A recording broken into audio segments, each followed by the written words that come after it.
तो इस वीडियो में हम लोग जानेंगे बहिर्जात बल के बारे में। बहिर्जात बल क्या होता है? तो बहिर्जात बल जो पृथ्वी के ऊपर जो शक्ति काम कर रहा है उसको बोलते हैं बहिर्जात बल।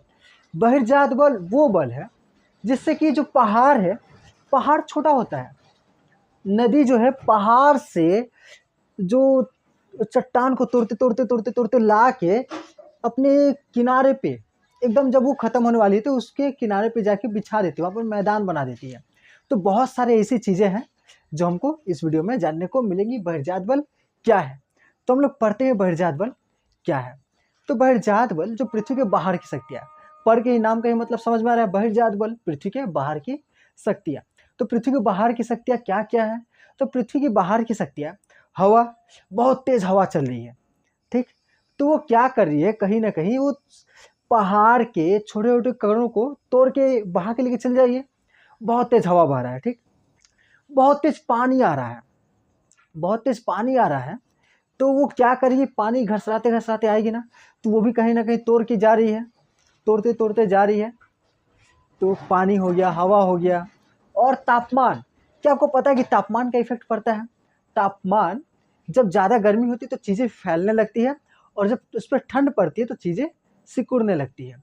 तो वैसे ही पत्थर पर हम लोग अगर एक बार में बहुत ज़्यादा तापमान दे तो फैल जाएगा, और एक बार में उसे पानी डाल दे तो ठंडा हो जाएगा। तो एक बार में फैला सिकुड़ा, फैला सिकुड़ा, और चट्टान एक बार में बुम से ना ब्लास्ट हो जाएगा। तो ऐसा होता है तापक्रम का प्रभाव। तो ये सब जो पढ़ेंगे, डिटेल में पढ़ेंगे, ये सबको बोलते हैं, ये सबको बोलते हैं भौतिक। भौतिक कारण के चलते हैं जब चट्टानें टूटती है और टूट के उसी जगह पर रह जाती है तो उसको बोलते हैं भौतिक विखंडन या फिर भौतिक अपक्षय, ठीक है। तो हम लोग क्या जाने, तो बहिर्जात बल में विखंडन पर अपक्षय कितना तरह का होता है। तो अपक्षय में हम लोग पहला जान रहे हैं कि अपक्षय एक तरह का होता है क्या, भौतिक विखंडन। अपक्षय को ही विखंडन भी कहा जाता है, ठीक। तो और एक बार रिपीट करते हैं, भौतिक विखंडन। तो समझते चलिएगा। अपक्षय, अपक्षय मतलब क्या कि पृथ्वी के ऊपर जो चट्टान है, जो विषमता है, जो उबड़ खाबड़ जगह है, वो टूट फूट के उसी जगह पर रह गया तो उसको बोलेंगे अपक्षय, ठीक। अपक्षय होता है किन किन कारणों से है? तो अपक्षय होता है तापमान, ए नंबर क्या, तापमान का प्रभाव से, बी पानी से, और सी हवा से, ठीक। ये सबको बोलेंगे भौतिक विखंडन। अब तापमान क्या कर रहा है, हम लोग जाने कि किसी भी चट्टान पर क्या होगा, तापमान पड़ेगा, उसको गर्म करेंगे तो फैलेगा, और फिर उसमें पानी डालेंगे तो सिकुड़ जाएगा, फैला सिकुड़ा और बुम पूरा टूट जाएगा। तो विखंडन मतलब होता है कि बड़ा बड़ा कोई टुकड़ा है, वो बड़ा टुकड़ा छोटे छोटे टुकड़ों में टूट गया, उसको बोलते हैं विखंडन। तो भौतिक का पहला कारण तापमान, भौतिक विखंडन का। दूसरा कारण पानी, जब बरसात उरसात होता है तो बरसात तोड़ के अगर वहीं पर रह जाता है तो उसको बोलेंगे भौतिक विखंडन हो रहा है। जैसे बहुत ज़्यादा पानी पड़ा, कहीं का चट्टान क्या है, कमज़ोर है, और वहाँ पे बहुत ज़्यादा पानी पड़ा, तो चट्टान को क्या किया, थोड़ा सा नरम कर दिया, अब चट्टान टूट टूट के यहीं पर रह गया तो उसको क्या बोलेंगे, भौतिक विखंडन। तीसरा कारण है तुषार। तुषार मतलब क्या होता है बच्चों? तुषार मतलब होता है बर्फ। तो बर्फ क्या करता है, बर्फ वाला बड़ा इंटरेस्टिंग है। तो बर्फ वाला इंटरेस्टिंग कैसे है, देखो पहाड़ है, ऐसे पहाड़ था, अब पहाड़ का बीच में कोई दरार आ गया, ठीक, दरार आ गया तो पानी, बरसात उरसात हुआ, पानी इसका अंदर चला गया, तो पानी इसका अंदर चला गया। रात को हुआ, रात को तो ठंडा ज़्यादा बढ़ जाता है, रात को ठंडा बढ़ गया तो ठंडा बढ़ने से बर्फ क्या हुआ, पानी में बदल गया ना, पानी जो है बर्फ में बदल गया। अब पानी जब भी बर्फ में बदलता है तो वो फैल जाता है ना, हम लोग पढ़े हैं कि जब भी पानी बर्फ में बदलता है तो उसका आयतन बढ़ जाता है। तो इसका आयतन भी बढ़ जाएगा, बढ़ जाएगा तो क्या करेगा, चट्टान को तोड़ेगा। फिर क्या होगा, फिर क्या होगा, रात को और पानी नीचे चल जाएगा। अब पानी यहाँ पे चल आया है, अब ये जाके क्या होगा, अब फिर रात को एक बर्फ बनेगा और बड़ा होगा तो इसको और नीचे तक तोड़ेगा। ऐसे करके तोड़ते तोड़ते तोड़ते तोड़ते पूरा पहाड़ को तोड़ देगा, ठीक है। तो ये होता है तुषार।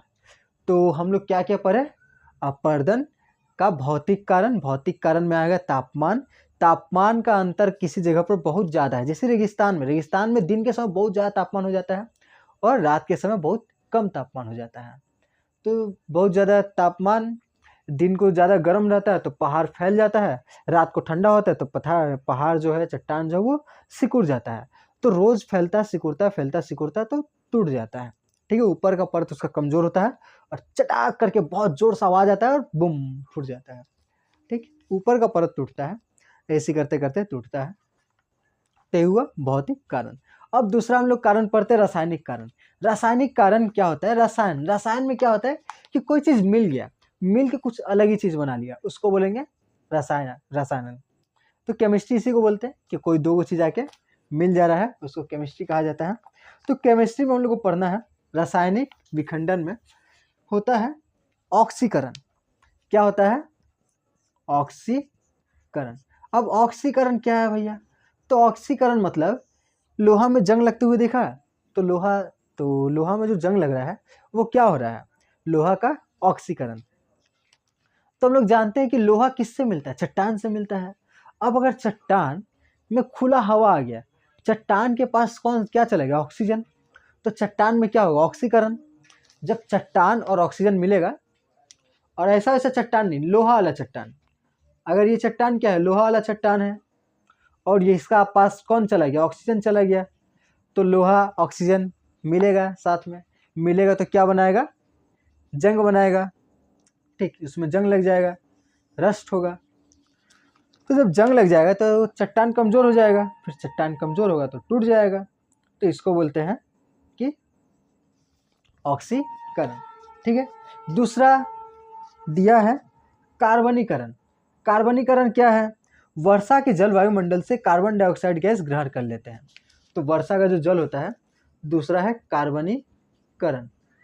तो कार्बनीकरण में नीचे चट्टान है, पानी पड़ रहा है, तो पानी हवा से कुछ चीज़ ऑब्जर्व कर लेता है, सोख लेता है। तो पानी क्या किया, सोख लिया, किसको सोख लिया, कार्बन डाइऑक्साइड को सोख लिया, ठीक। कार्बन डाइऑक्साइड गैस का कार्बन एवं वर्षा का पानी मिलकर कार्बनिक अम्ल बनाते हैं। तो हम लोग पढ़ते हैं ना अम्ल वर्षा, तो वही होता है, पानी का जो बूंद है वो क्या बन गया, एसिड बन गया। अब एसिड जब चट्टान में गिरेगा तो चट्टान को घोलेगा ही, तो जब कार्बनीकरण होता है तो अम्ल वर्षा में चट्टान को क्या करता है, घोल लेता है। तीसरा होता है जल योजन। तीसरा क्या होता है, जल योजन। जल योजन क्या है, तो जल योजन माने जल में घुल जाना। कुछ चट्टान इतना कमजोर होता है, जैसे चूना पत्थर तो हम लोग जानते ही खैनी में मिला के खाने वाला चूना पत्थर। चूना में पानी मिलेगा तो क्या होता है, जो पहले चट्टान था फिर उसके बाद गल जाता है ना, नरम हो जाता है ना। तो वही क्या होता है कि अगर चूना वाला चट्टान है, उसमें पानी वानी पड़ गया, तो पानी वानी पड़ गया तो चूना का चट्टान नरम हो जाएगा, चूना नरम हो जाएगा और फिर वो क्या हो जाएगा, विखंडन हो जाएगा, टूटने फूटने लगेगा। तो ये होता है हम लोग का जल योजन। अभी हम लोग क्या पढ़ रहे हैं, तो ई वाला टॉपिक हम लोग जो पढ़ रहे हैं, ये है हम लोग का रासायनिक विखंडन, रासायनिक अपक्षय या फिर रासायनिक विखंडन, ठीक है। तो कमेंट करके बताना कौन सा नहीं समझ में आया, कमेंट करके बताना, हम उसको फिर से समझा देंगे, अच्छा से समझा देंगे, ठीक है। अब हमको तो पता नहीं चल रहा है कि आपको क्या समझ में आ रहा है, क्या नहीं समझ में आ रहा है, तो आप लोग कमेंट करके बताइएगा कि आपको क्या समझ में आ रहा है, ठीक। तो जल योजन, ये तीन को जानने से काम चल जाएगा। अब तीसरा होता है जैविक विखंडन। तीसरा क्या होता है, जैविक विखंडन। तो जैविक विखंडन क्या होता है, तो जैविक मतलब जीव, अगर जीव द्वारा क्या हो, विखंडन हो, तो उसको बोलेंगे जैविक विखंडन। तो जीव द्वारा विखंडन कैसे होगा, तो जीव द्वारा विखंडन होता है, तीन कारण इसका, एक तो जीव जंतु, एक पेड़ पौधा और एक इंसान को भी जीव जंतु में ही डालना चाहिए था। देखो क्या होता है जीव जंतु वाला रीजन, तो जीव जंतु क्या हो रहा है, जीव जंतु क्या करता है, खरगोश क्या करता है, बिल बना के रहता है, सांप क्या करता है, बिल बना के रखता है, बहुत सारा प्राणी क्या करता है, बिल बना के रहता है। तो जो बिल बना रहा है तो जमीन के ऊपर ही ना खोद रहा है, जमीन का तो अपर्दन ही कर रहा है, तो जमीन का टूटना फूटना क्या हो जाएगा, अपर्दन हो जाएगा। तो जमीन को तोड़ फोड़ रहा है, जमीन को कोड़ रहा है, जमीन को तोड़ रहा है, तो उसी को बोलेंगे जीव जंतु क्या कर रहा है, विखंडन कर रहा है। तो जीव जंतु द्वारा विखंडन। दूसरा पेड़ पौधों द्वारा, पेड़ पौधा कैसे करता है विखंडन, तो बड़ा ही आसान चैप्टर है पेड़ पौधा द्वारा। पेड़ पौधा क्या करता है, पेड़ पौधा का जड़ बढ़ रहा है, पेड़ पौधा का जड़ जैसे अंदर जाएगा चट्टान को तोड़ेगा, जड़ अंदर जाएगा चट्टान को तोड़ेगा, जड़ अंदर जाएगा चट्टान को तोड़ेगा। तो पेड़ पौधा भी क्या करता है, चट्टान को तोड़ता है, तो उसी को क्या बोलते हैं, पेड़ पौधा द्वारा विखंडन। और तीसरा इंसान, इंसान तो क्या ही कहा जाए, इंसान खेती करने के लिए पहाड़ को काट वाट देता है, ठीक, सुरंग बनाने के लिए पहाड़ के अंदर बुम ब्लास्ट कर रहा है, बुम बुम फोड़ रहा है, चट्टान पूरा पहाड़ को उड़ा दे रहा है। ये दशरथ मांझी एकदम जब तक तोड़ेगा नहीं तब तक छोड़ेगा नहीं, ठीक, वो जाएगा पहाड़ पे छड़ी हथौड़ा लेके ठोक रहा है, उसका पत्नी का जान ले लिया पहाड़, तो पहाड़ का ऊपर क्या कर रहा है, विखंडन कर रहा है। और क्या होता है, केजीएफ फिल्म में सोना ढूंढने के लिए खदान जमीन का अंदर बम फोड़ रहा है, उसको सुरंग बना रहा है, सोना वोना खोजने खातिर, लोहा खोजने खातिर, ये सब खोजने खातिर। तो ये लोग क्या कर रहा है, अपर्दन ही कर रहा है, ठीक। तो हम लोग इस वीडियो में जाने अपर्दन के बारे में, ठीक। फिर से छोटा सा बता देते हैं कि अपर्दन क्या हुआ, कि पृथ्वी का कुछ बाहरी कारण है जो क्या करता है, पृथ्वी पर जो भाग उठ गया है उसको ठीक करता है मार मार के, ठीक। तो उसको मार मार के ठीक कैसे करता है, अगर उसको मारा, किसी चट्टान को तोड़ा और वो वहीं पर रह गया, उसको बोलते हैं विखंडन। अब जो विखंडन होता है ये 3 तरीके से होता है। कौन कौन सा तरीका, पहला तरीका क्या बताए, भौतिक विखंडन। दूसरा तरीका बताए हम रासायनिक विखंडन, और तीसरा तरीका जैविक विखंडन।